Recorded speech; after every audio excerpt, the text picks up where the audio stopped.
Welcome to PhD with Women on It. Hack the Future. My name is, well, clearly it's not Beata Young. I'm terribly sorry. Beata is still unwell. The good news is she's going to make a complete recovery. She is in hospital at the moment, just so that I'm clear with all of the group. And thank you to all the people who've been sending us love over the course of the last week. It has been a difficult time, but Beata is going to return, which is good news for you because I'm sure you don't want to see me presenting this show. You want to get Beata's energy. Well, in an attempt to give you a little bit more, or a little bit less mansplaining energy for today, I'm delighted to say we've got the incredible Jamil Navarosa from our team is going to be joining us to co-present. Today's PhD, Positivity Hack Delivered, will be given by our guest, Allegra Houston.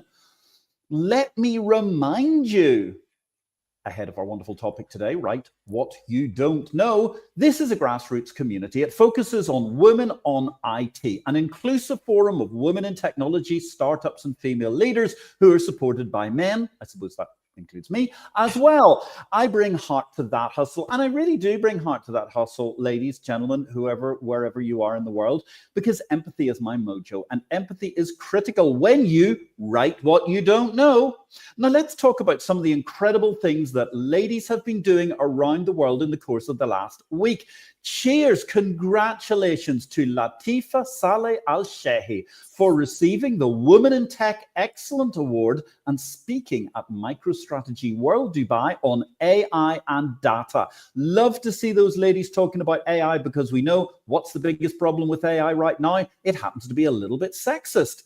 Sasha Besohanova, congratulations, you won a Woman in Tech Global Lifetime Achievement Award in Paris during the course of the past week. We're wishing you continued success and much, much, much, much more lifetime in order to manage to get more done as a woman in technology. And third, but by no means least today, congratulations to Audrey Plonk for winning the Tech Diplomacy Award from Women in Tech Global. We wish you all the very, very best, and congratulations on being so diplomatic. With all those men in the room, it can sometimes be a major league challenge. So here we are with our wonderful guest today, Allegra Houston. The topic is her book, Write What You Don't Know, 10 Steps to Writing with Confidence, Energy, and Flow. Oh, sign me up. Yes, please. Allegra, greetings. Welcome to Positivity Hack Delivered. Where in the world are you today? I am in northern New Mexico in the very beautiful community of Taos. How fabulous. Northern New Mexico. You're certainly the first person who's managed to come to us from that incredible and amazing state. So tell me, I mean, if you don't mind my asking, how did you get to New Mexico? Oh, it's kind of a long story. I don't think you want the whole story. I was living in London. I was actually born in London. I spent my childhood in a number of different places. And my brother was living here. I, at that time, thought I could be a film producer, not quite realizing that I didn't have three of the major qualifications to be a film producer. In other words, being good at asking for money, liking to argue, and having a private income. So as it turned out, I couldn't be a film producer, but at the time I thought I could. And my brother, Tony, who's an Oscar-nominated screenwriter, had a script that I loved and wanted to produce. And I came here for, as I thought, 6 months to work with him on it and never left. New Mexico, the state slogan is Land of Enchantment. But the joke is that it's the land of entrapment because so many people come here and just can't bear to leave. But on the other hand, as entrapments go, it's a pretty gorgeously gilded entrapment. Oh, yeah, it's the best entrapment I could imagine. I've lived here for 26 years now, and I have no intention of moving. So fascinating. You've no intention of moving. And tell us, was it the confines of New Mexico that inspired you to write your book or something else? Well, I met my creative collaborator here. His name is James Nave. So there's another example of a man helping a woman, or the two of us, we do it together. We're 50-50. He's not helping me. We're both, helping each other. 26 years ago when I moved here, and he at that time was working with Julia Cameron, who wrote The Artist's Way. Many of the people watching probably know that book. It's a classic. And Nave and Julia were producing Artist's Way creativity camps. And then for one reason or another, those finished, and he asked me to start teaching writing workshops with him. My background is I used to be a publisher. I was editorial director of a major company in London. And so I said yes, even though I actually didn't really know very much about writing. I knew about editing. But over the course of those, 15 years, let's say, I learned how to get out of my own way. I learned how to get out of my own head. And it was Nave's teaching that enabled me to write the memoir that was published in 2009, which is called Love Child, a memoir of family lost and found. And the experience of writing that memoir, the experience of teaching writing workshops, of writing the novel that I wrote after that, which is called A Stolen Summer, has led us to understand that we do have a method. And it's a really easy, fun method that works for absolutely everyone. And I can say this after having taught writing workshops for 20 years.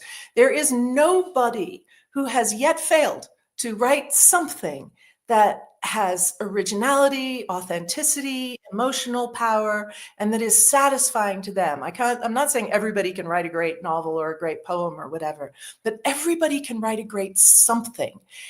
And I think this is more important. When we started working on Write What You Don't Know, which was a sort of pandemic project, because we were in the same pod living next door to each other, we thought of it as a way to help writers write better, because this was the method that helped me write better. Despite my background, all of my critical judgment skills were no use when I actually started to try to be creative myself. So it was a method that helped me write better when I was working on Love Child and my novel, A Stolen Summer. But in the last 3.5 years, as we've been putting this out there, we've realized it's not just about for writers. It really is for everybody, because what happens when you write what you don't know is that you're exploring into your imaginative intelligence. And this is something that is important for business people, for scientists, and even the writing part is also important for business people, because let's say you have a startup, you're an entrepreneur, you need to be able to convey your passion for this idea. How do you do that? Not by sitting down at a computer and going, okay, I need to convey my passion for this idea, and you kind of seize up. Or not by saying, hey, ChatGPT, give me something about this, because by definition, it won't be very original and it won't be connected to you.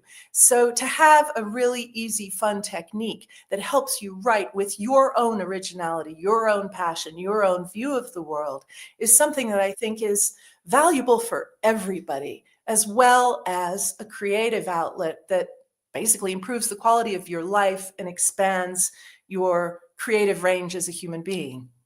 So expanding your creative range as a human being, it's absolutely fascinating, Angelica. And let me also say the Allegra, I'm so sorry, I'm mixing my Houstons up. I knew that would probably happen some stage. It happens all the time. I'm sure it happens all the time, yes. I can't tell you how satisfying it is when somebody calls my sister Angelica Allegra. It does happen, very occasionally. There you go. Yes, I'm so sorry. I do apologize for that. Thank you very much, those who've already sent us love today. This is a fascinating topic altogether, Write What You Don't Know with Allegra Houston. So Allegra, I mean, you've just mentioned, for example, the case of someone who is passionate about their startup and they've got to write and they've got to communicate and so on. When you say write what you don't know, I'm thinking, I suppose I end up thinking Donald Rumsfeld here, Rumsfeld's rules of unknown unknowns and known knowns and things like that. Maybe you can give us a little color on just how much we shouldn't know before we start writing about it. Yeah, well, thank you for asking that. And actually, not personally much of a fan of Donald Rumsfeld, but I think he got a bit of a hard ride on that one, because I think he was actually correct. The known knowns, the unknown knowns, the known unknowns, and the unknown unknowns, all of those things actually are correct. Those exist. And what we mean by write what you don't know is not write from ignorance. So write what you know is a kind of classic piece of writer advice. It's attributed to Hemingway, it's attributed to Mark Twain, whoever, it doesn't really matter. But it only takes you so far, because if you ever sat down to write what you know, you realize that things don't come out the way they sounded in your head. They sound really good in your head, but when they get on the page, they're kind of flat or lifeless, or they feel kind of secondhand retreads. The whole thing is just a chore. So when we say write what you don't know, as I say, we don't mean write from ignorance. If you're going to write about IT or rocket science or horses, and you don't know anything about those subjects, do a bit of research. Write what you don't know means that not pre-thinking what you're going to write. In other words, not kind of knowing it in your head and then trying to download it. Coming to the page with curiosity rather than specific agenda and specific phrases. And there are a number of reasons why this works, because when you read something that's really original, you go, oh my God, how did they think of that? And the answer is they didn't think of it. It was given to them like a gift by their imagination, because that's how the imagination works. But in order to receive a gift, you have to be standing there with your, try and get those into the screen, with your hands open to receive it. So the Imaginative Storm method helps you get into that place where you are asking your imagination to give you those gifts, to write something that you haven't thought of before, that you haven't read before, that is not just like something you think is good writing or good copy for, a proposal, a funding proposal or whatever. So when you write what you don't know, you're curious. When you're curious, you can't be critical. So it's also one of the great ways of making your inner critic shut up. And when you're curious, you're also motivated, because curiosity is fun. Discovering things is fun. So you also get that advantage. You also never get writer's block because you're writing what you don't know. So you're not trying to get something down and feeling like you're a failure and you're not a good writer and you can't write this. And, oh no, I've got a deadline tomorrow. I've got to get something out. So we work in sort of 10-minute bursts. So it's also not like super time consuming or straining or stressful. So the writing what you don't know aspect, it takes a lot of the pressure off. It enables you to come up with those things that surprise you. And when you surprise yourself as you're writing, you surprise your reader as they're reading. There's a quote that I love from the poet Robert Frost, who said, "No surprise in the writer, no surprise in the reader." And that is so true. So if you're not surprising yourself, if it's a chore, if you're writing what you know and you're feeling like it's a chore, that chore energy is somehow there in the writing, and you're not going to excite the person that you want to be excited about your idea. And it's so interesting because, well, obviously you've got a publishing background, so you've worked with a lot of different authors over the years, which must be both fascinating, frustrating, and every other possible emotion in between. But at the same time, what intrigues me about book writing is reading about how people write books. So for the record, I've written 10 books, and I'll happily send any one of them, because they're all specialities about financial technology and the world of exchanges, and your insomnia will be cured. But the thing that's interesting, oh, great line actually. My mother said of my first book, I picked it up and I read it from cover to cover. It's fantastic. I didn't understand a word, but it's fantastic. I didn't put that on the endorsements subsequently, although I was tempted. So the thing that's interesting about what you're saying, Allegra, is that essentially you come with some kind of a game plan, but you're not actually sitting there expecting to watch where the ball's going to go every second of the entire game, for want of a better analogy. You're going to come with an overarching idea of somewhere you're going to start, somewhere you're going to get to, and probably you may even have some points in the middle where you think I'm going to try and sort of collate in the middle, but you just essentially let yourself create that book or create that piece. I would say you don't even necessarily have to come with all of that. Okay.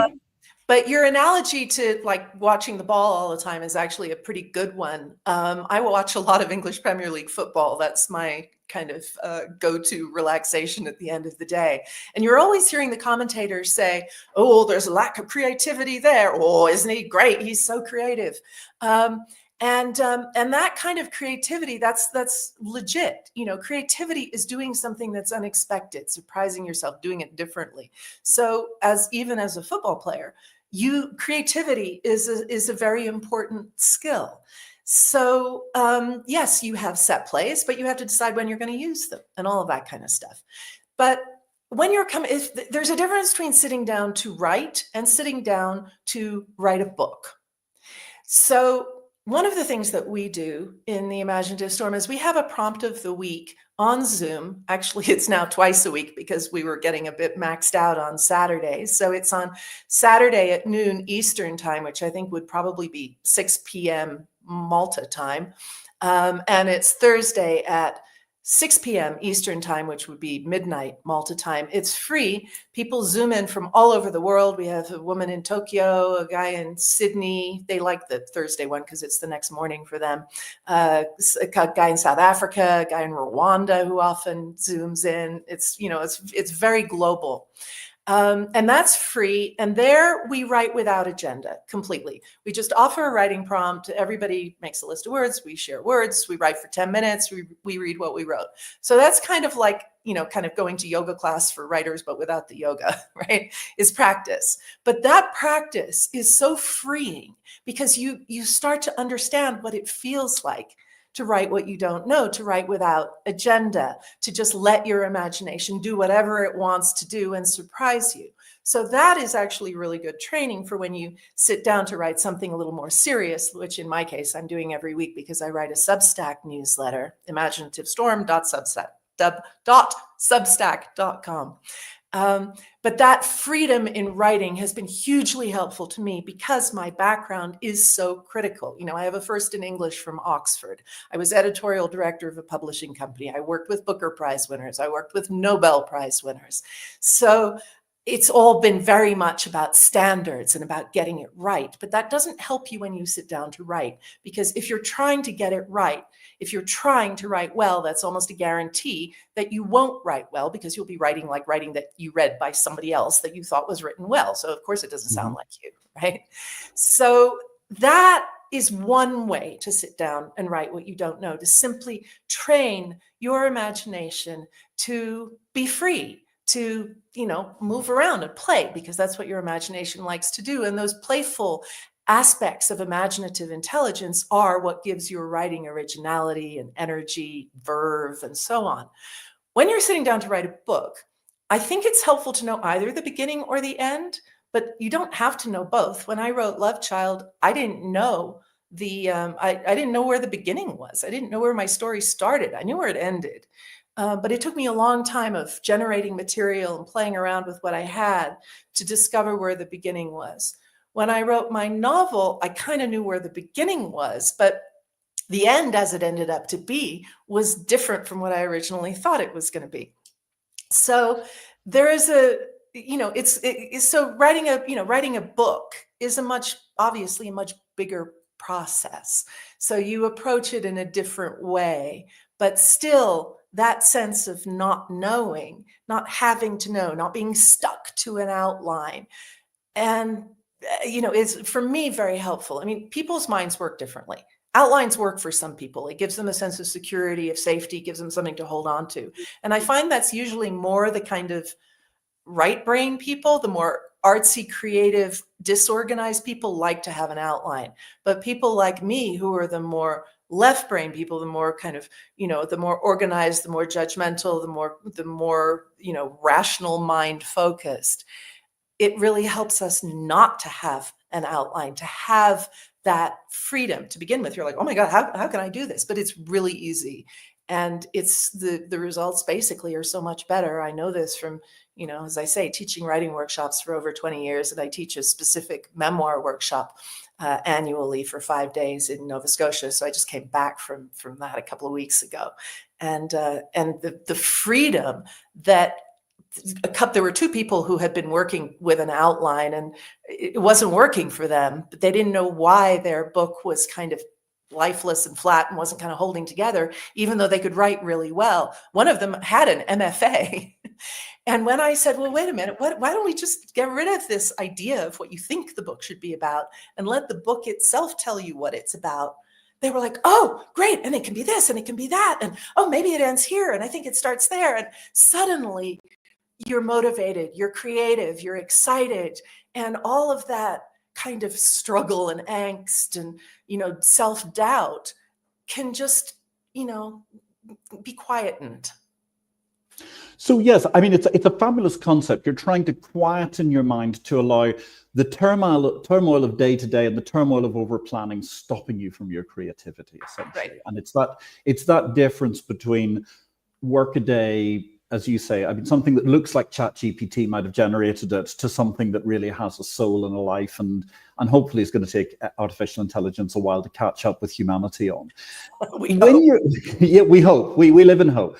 When you're doing that, I mean, in the process, you mentioned the fact that you've got these 10 steps. So how did you manage to come up with these steps? Where did they come from? Well, I mean, to be honest, they're not really steps.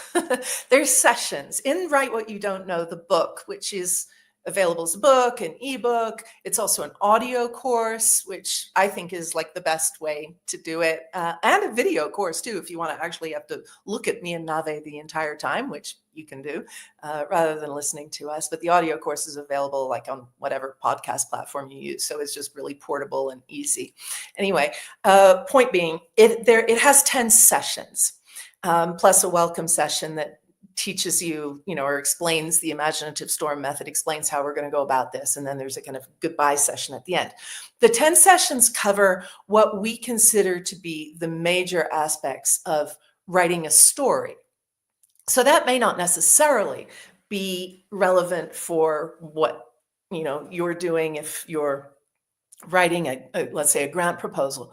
On the other hand, it might be, because often when you write a grant proposal, you want a little bit of your history, a little bit of how this idea came to be, where it came from, what your background is. So the 10 sessions are, the first one is really about sort of how to spark your imaginative intelligence. The second session is more about how to let your voice come out. Then the third session is about bodily senses. Then there's a session about location. There's sessions about social life and nature and character and memoir and narrative and contradictions and paradoxes. I think I've covered them all because there's 2 about character. So that's what they're not really steps. They're steps to writing a book, perhaps, but they're engaged in sessions. There aren't 10 steps to learning how to work in the Imaginative Storm. There's really only a few: pen and paper, 10-minute timer, let your imagination take the lead. That kind of covers it. Okay, so actually, let me ask you about that, because I'm very interested in this 10-minute timer. So it's a kind of a Pomodoro technique or something for writers. So what's the idea? The Pomodoro technique is something very similar. It's a way you study and you set your timer for, I think, 10 or 15 minutes, and then you study for 10 or 15 minutes, and then you stop and, I don't know, you look out the window or something. You probably, because it's oriented towards students, they watch one video on TikTok or something like that. But I'm not quite sure, but I know Pomodoro exists. So how does your technique work with this sort of 10-minute stint? Well, I think it's the best hack I've ever learned for writing something. It seems like it's really restrictive and pressurized because it's 10 minutes, but it's actually the opposite of pressurized, because what you're doing is taking the pressure off yourself to write well. How can you possibly write something good in 10 minutes? It sounds completely ridiculous. So that's no longer the goal. The goal is just to surprise yourself. And for 10 minutes, you can do that. Basically, I think there are 2 intelligences that we're kind of dealing with here. There's a rational intelligence and an imaginative intelligence. The rational intelligence likes control. It likes judgment. It's time aware. It's pressurized. It has, angst and worry and stress and all of those things. The imaginative intelligence basically just likes to play. It likes to be creative. And what is creativity? Creativity is making new arrangements of things that haven't happened before. That's what we call creativity. And your imaginative intelligence can draw on everything that's ever happened to you in your life. Some of it is, available to your rational, your conscious mind, but other memories are kind of sublimated, they're lost. You store information in your body as well. So you're asking for those 10 minutes, you're asking your imaginative intelligence to take the lead. Now, I said your rational mind likes control, but it'll give it up for 10 minutes. Right. It's like, okay, fine. The imaginative intelligence is not going to kind of go crazy and wreck the house. I'm not going to go crazy. It'll be fine. Just 10 minutes. I can do that. I can let go for 10 minutes. So that's another advantage of the 10 minutes. I don't find that 15 or 20 minutes works as well, because it kind of gives you time to think about, well, what should I write? Oh my God, am I doing this right? No, maybe I started in the wrong place. Maybe I should start somewhere else. And you kind of get back into that rational mind tangle of trying to do it well. The goal is to not try and do it well, because doing it well is something you already know. The goal is to surprise yourself, and you won't know until later whether you did it well or not. So there's no point thinking about it right now. So that's where the 10 minutes really helps you. It takes all that rational mind, anxiety and stress and ambition and judgment out of the picture and just gives you 10 minutes for your imagination to play, to make new connections, to surprise you, and to come up with something that's authentically you. So that's really fascinating. So it's a way of taking off the stress and so on. Let me ask, I mean, just because I'm a man and therefore I was interested in the engineering niceties and minutiae of these things, what do you do at the end of the 10 minutes? Presumably, if you're still writing really well, you can just carry on until you stop. Yeah. Or if you want to, do you stop after 10 minutes, take a break? Or if you feel good, you can reset for another 10 minutes? Is there a specific obviously way? It depends on the situation you're writing in. If you're on our prompt of the week session, everybody stops after 10 minutes and we break up into Zoom rooms and everybody reads what they wrote to an appreciative audience of 5 or 6 people, because there's no point in not being appreciative. You only wrote it in 10 minutes. So criticism is absurd. If you're working on, let's say, a book or, something for your business, yes, if things are going great when the timer pings, of course, keep going. But the wonderful thing is, if things aren't going great, you can go, oh, thank God, I don't have to do that anymore. If you're working on a book, let's say, okay, I'm going to forget about that scene. I'm going to go somewhere else. I'm going to write about something that happened 10 years apart from that and just start afresh. So it gives you permission to not keep trying on something that just, for whatever reason, isn't sparking today. You can get up and take a break and make another cup of tea, or you can just carry straight on, whatever you like. But that permission to not have to keep struggling on something that isn't going is, I found, again, massively useful. Because before that, if I was trying to write, a particular scene, or I was trying to write about, my crazy Italian grandfather who stood on the roof on his head all day long with almost no clothes on, singing, "Oh, what a beautiful morning." Okay, this is pretty good subject matter, right? But the first time I sat down to write about him, it just felt so kind of tired and didn't go. And I was struggling and working, trying to get it to go. And I was just bored with what I was writing. And then I realized, oh, great. Why don't I just stop and write about something completely different? And that was just such a release. And it's, again, good for the morale, good for the motivation, good for the energy level, both of you and of your writing. Yes, and I think you hit on a very interesting thing, because one intriguing part for me has been reading about how writers write, and particularly book writers. And it always quite fascinates me, these book writers who sit down and go, so I sit down at X o'clock in the morning and I write 500 words and then I stop and then I go and do something else. Because I'm clearly not in their league, because I have no idea how you do that. It's not a league. Exactly. That's not a league. That's just a different way of working. I want to stop that right there. It's not better. It's not better. I mean, but the thing is, it's so interesting, because when you're younger, you read this stuff and you think, oh, that must be the way I have to do it. And then sort of 5 or 10 years later, I'm thinking, that just does not work for me. I mean, some days I can write 100 words. Sometimes, I mean, I have been known to write not hugely needing an enormous amount of editing, 10,000 words in a day. I mean, I can't actually talk by the end of it, but it's just because it just all comes out of the brain, and no one can interrupt me, and I'm like something out of a Mila Jovovich zombie movie. But it is so interesting, because you're saying to get the creative juices together. Now, what I really want to ask you though is, you started in a major publishing company. You worked in London in, if I may say so, kind of the heyday of London publishing, or at least, I mean, these days, I think things aren't quite so good because of the digital world, but on the other hand, it has its podcast and live stream upsides. How did you manage to make that transition over time from being a very, healthily salaried person with a sound job to being where you are now, to, waking up in the morning and sort of thinking, shall I sharpen the spear and go out and hunt something in the New Mexico Badlands in order to eat? Or am I going to be able to actually write enough to make a living, create my courses, etc.? Well, moderately healthily salaried. Publishing was never famous for the size of its salaries. Fair enough. But it was a salary. So, it was actually money coming in every month. So that was certainly convenient. Well, there are a couple of questions there. The first one is I want to answer is how did I change from being a kind of publisher mind to writer mind? Because like you, I thought there was a way to be a writer. I thought there was a way to do it. And as a kid, I actually never really liked writing. It bored me because I used to have to write thank you letters, and I had to write those kind of stupid what I did over my school vacation essays, which was completely boring. So I always found writing itself rather boring because I didn't know there was a different way to write.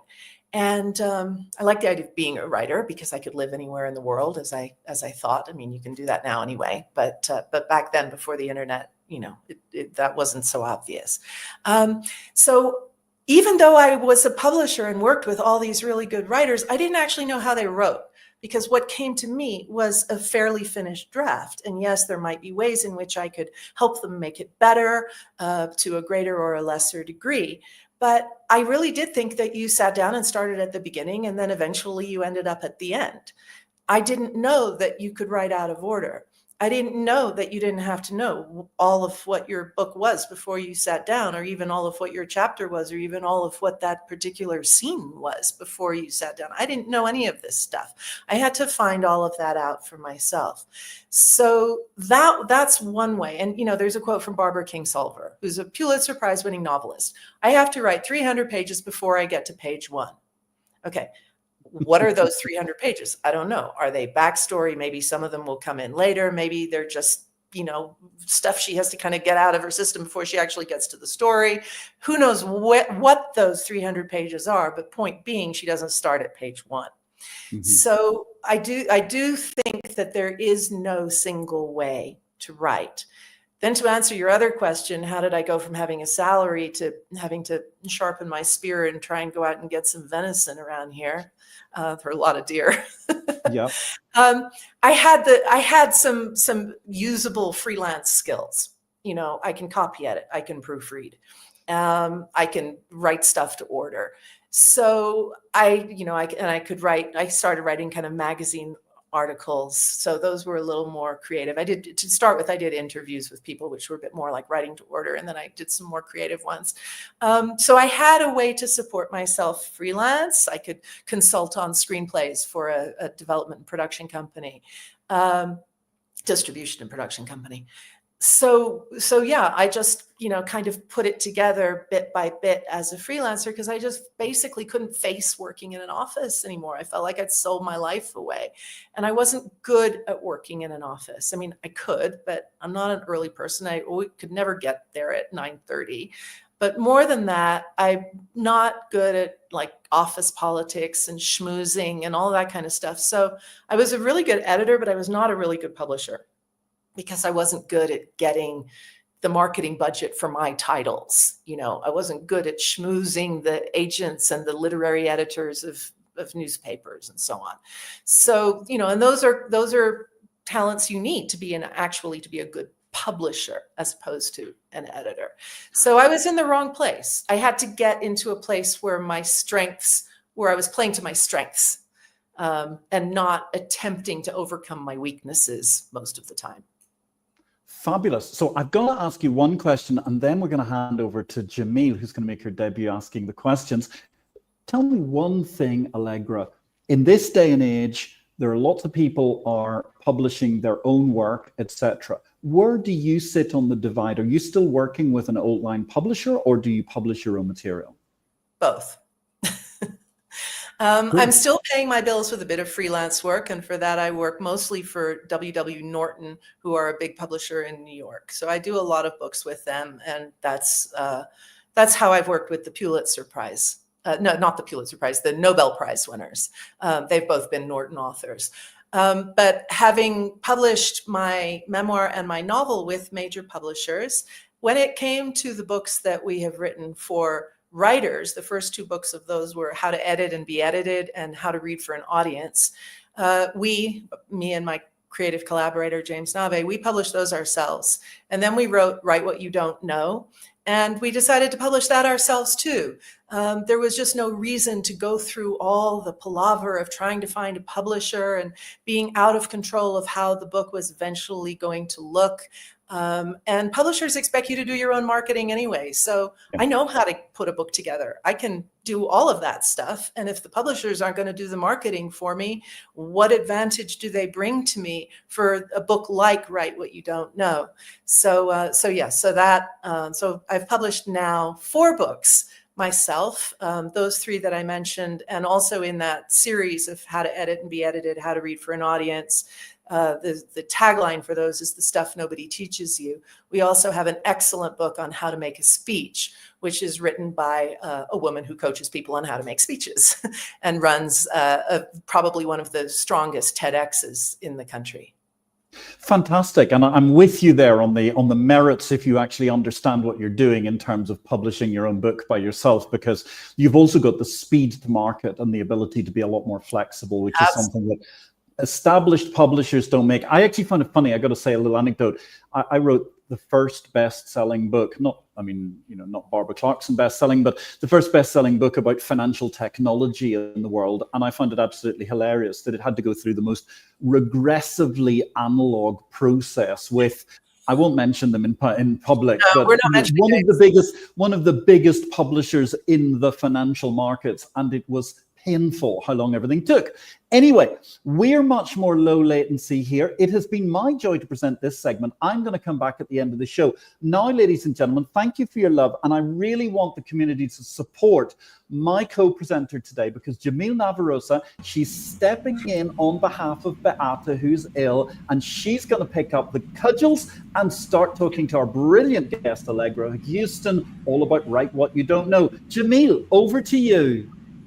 Hello, Patrick, and hello, Allegra. Hi, Jamil. So, I just want to say, the experience, ideas, and creativity are valuable in tech world. So, by embracing the power of the imagination and intuition, it can not only overcome the challenges, but also innovate and lead. So, I just want to say to the those who are watching. So let your imagination run wild and let your voice be heard. So now it's time for our usual questions, Allegra. What advice would you give to females to help their career or start an entrepreneurial journey? Well, I would say the most important thing is to know what you're good at and know what you're just not that good at. We all have a different skill set.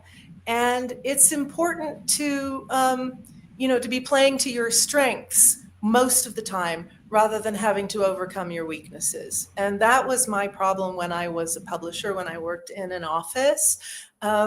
Most of the time, I felt that I was having to be good at something that I wasn't particularly good at. And the actual editing was kind of taking a back seat. I was taking work home and doing that on weekends. And the office-y stuff was really the stuff I'm just not that good at. So I would say, don't feel that you're supposed to be good at things that you're not particularly good at. Be competent if you can at them. I don't think it's okay to just go, oh, well, I can't do that at all. That's not necessary. But you need to find a place to work, a way of working in which your strengths are in the foremost, because that way you feel good about yourself. You feel confident. And if you're not confident because you're, mostly having to try and overcome weaknesses, if you're not confident, other people will catch up on that lack of confidence and they won't trust you either. If you don't trust yourself to be good at something, other people won't trust you to be good at something. Or if they do, then, you're in trouble. So that's the first thing I would say. And the second thing I would say is just don't take things personally. I think we're all kind of very inclined to think, oh, so-and-so's, so-and-so was mean to me, they don't like me, or they don't think I'm very good, or something like that. Maybe their cat just died. Maybe they're worried about their kid. Maybe it's nothing to do with you at all. So I think always, if you cannot take something personally, very often that's actually accurate. And even if it was personal, it will still help you not to be reactive. So don't be reactive. calm. Calm is important. We're still, as women, having to fight this idea that women are so emotional and so hysterical and all that kind of bollocks. So, even though it's a drag to have to deal with those kind of prejudices, I think it's also smart not to play into them. What about the top 3 soft skills all career-driven females, in your opinion, should have? Sorry, I'm going to have to look at my list. I think I made some notes. The top 3 soft skills. Well, again, I would say emotional intelligence for yourself and for other people. And that's very much, emotional intelligence is what enables you to not take things personally and not be reactive. So I think that's a very important skill. And it kind of leads into everything else, to be diplomatic is important. And I would also just to say, to be reliable, if you say you're going to do something, do it. If you say you're going to be there at 10 o'clock, be there at 10 o'clock. Don't be there at 10:03 or 10:05. Don't say, oh, I had a headache. I'll give it to you tomorrow if you said I'm going to give it to you today. So I think, keeping your word, being reliable is really important. It's like just like the writer needs to tap into their imagination and women needs to tap into their potential. So, what is your strategy for problem solving? I'm sorry, say that again? What is your strategy for your problem solving? My strategy for problem solving? Well, it depends what the problem is. It might have different answers. But the kind of problems I have right now tend to be, problems about what I'm going to write, and how is somebody going to get over writer's block, let's say. So my strategy for that literally is setting a 10-minute timer and sitting down and saying, trying to give myself some kind of prompt that hopefully is adjacent to the problem I'm trying to solve, but is not totally on the nose of it. Because if I can come at it through a side door, I'm more likely to get an original and intriguing kind of response from my imagination. So that would be one. And I think with other problems, if they're interpersonal problems, I think the main strategy is simply to try and talk to the person, again, not being reactive, not being blaming. I think blame does not help. My attitude is always, well, what do we do now? How do we fix this, rather than whose fault is this? Whose fault is this? Doesn't matter. I mean, it might matter in the long run, because if you know whose fault it is, then you don't want to give them that particular task in the future. But for now, there's no point in worrying about whose fault it is. The main thing is to say, well, what can we do to fix this? I'm just gonna have to say that there is some comments from our viewers. So, Rashlyn Angkoy, thank you so much for viewing, and Marianne. Kaya, so thank you so much, Allegra and Patrick, for this wonderful live stream. Learned so much from both of you. And great to see Gmail and PhD once again. Such an inspiration. Thanks so much. And so, our next question. None of us are able to achieve success without some help along the way. Is there a particular person who you are grateful towards who helped get you to where you are? Well, I would say there are 3. The first one in my career was Andrew Motion, who was the editorial director of Chatto and Windus, which is a very important publishing company, which is where I started my publishing career. And I was his assistant to begin with, and then became an editor and worked on many of the books that he commissioned. And Andrew really did teach me how to be an editor, because he's also a poet. In fact, he became poet laureate of the UK afterward, and he taught me a lot about how a writer works, and how, as an editor, your job is not to be critical. Your job is to help the writer. So you might want to put your finger on something that's not working, but it's not because it's wrong. It just still needs attention. So that he would be the first one. The second one would be Nick Flynn, who I've never met. He is a memoirist who wrote a book called Another Bullshit Night in Suck City, and it's just a great book. And if it wasn't for that book, I don't think I would have ever found out, been able to figure out where my memoir, Love Child, should actually start. So that book was very important to me in writing. And then the third, obviously, is my creative collaborator, James Nave, who is the one who showed me how to come at writing from an imaginative perspective rather than a rational, judgmental perspective.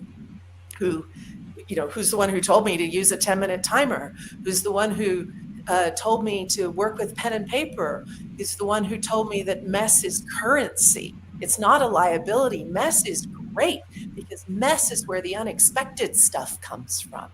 So those would be my three. Curiously, all male, but that's accidental. Well, your success is often a reflection of their guidance and belief in you. So, are you working in any new projects right now, Allegra? Yes, I am. I'm working on a few. Well, the whole Imaginative Storm project is one big project, because now that we have understood that it's not just for writers, I mean, even if it was just for writers, it would still be a great project, but it's more than that, because what it is a way to explore and expand your imaginative intelligence. And everybody has a huge imaginative intelligence that can draw on everything that ever happened in your life. The question for a lot of people, especially the more rationally focused people, is how to access it. If you think of it as a garden, where are the gates? And there's a front gate, but there are also a whole pile of back gates. So that is a sort of overarching project, is to get the Imaginative Storm method out into the world and encourage more of a valuation of people's imaginative intelligence. Specifically, I'm working on a book about imaginative intelligence, which I'm kind of building up by writing a Substack post it goes out every Monday night, my time. And most of those are about imaginative intelligence now, because I'm really curious about exploring what exactly it is and how it works. And then I'm also working on a sort of sequel to Write What You Don't Know that's specifically focused towards memoir. Good luck to your projects. For sure, it will be all amazing and many more projects to come to you. Eleanor Roosevelt once said, "Women are like tea bags. We don't know our true strength until we are in hot water." In life, how are you in hot water, Allegra? How are you brewing?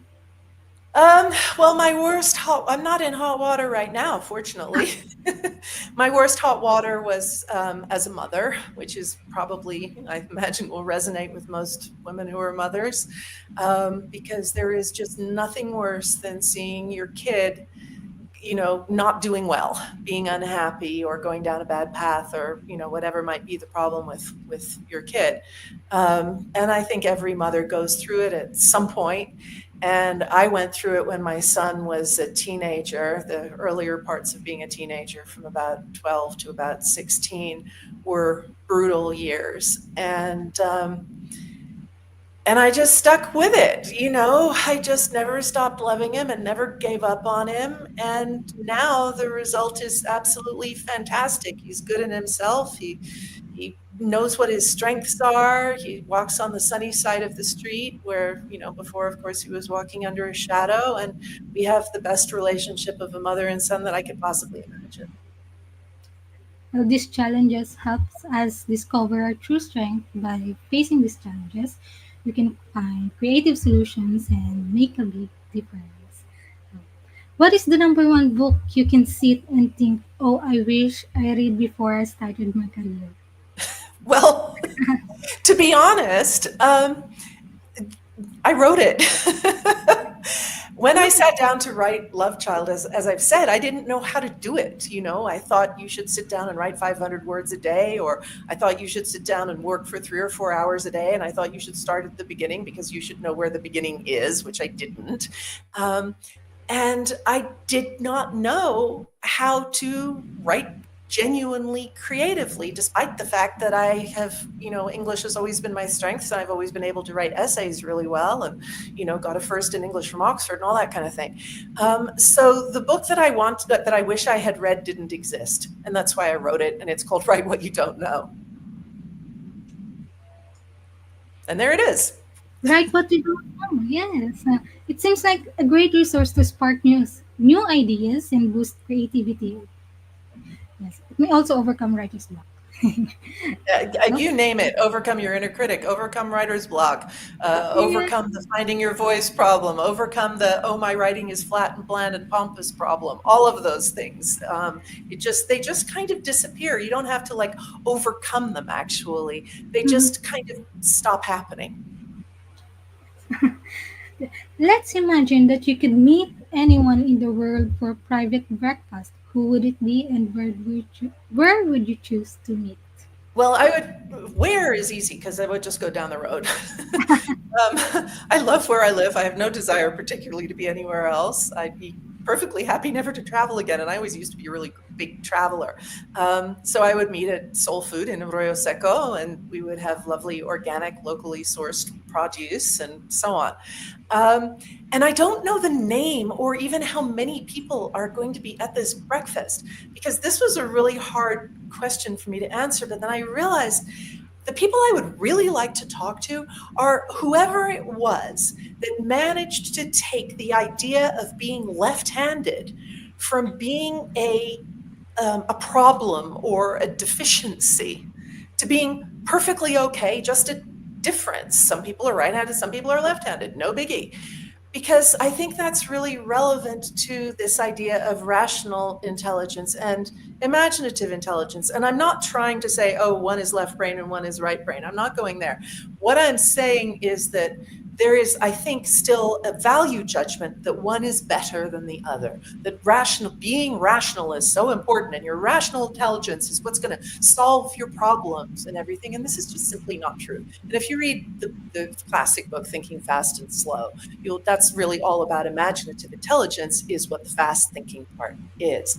But I think that the public perception is kind of where the public perception was of right-handed and left-handed back in, I don't know what, the 60s or 70s, when left-handed kids were forced, ruler over the knuckles, forced to write with their right hand. So how did that change? And I don't know. It's something I want to research, but I would love to know how the cultural mindset was changed in that. So that's who I would have breakfast with. It's an amazing answer. It's interesting to learn about how we can create better learning environment to everyone, for everyone, no matter how they learn best. Yeah. And also, last question. Can you please give us your favorite life lesson quote? My dad used to say, rise above it, honey, rise above it. And, and, that's my imitation of his voice. But I literally hear him in that voice. I almost can't say it without saying it in his voice. And that's kind of what I was talking about earlier. Rise above it. Don't take it personally. Don't be reactive. Be calm. Don't let it get to you. Whatever it is, just rise above it, honey. Rise above it.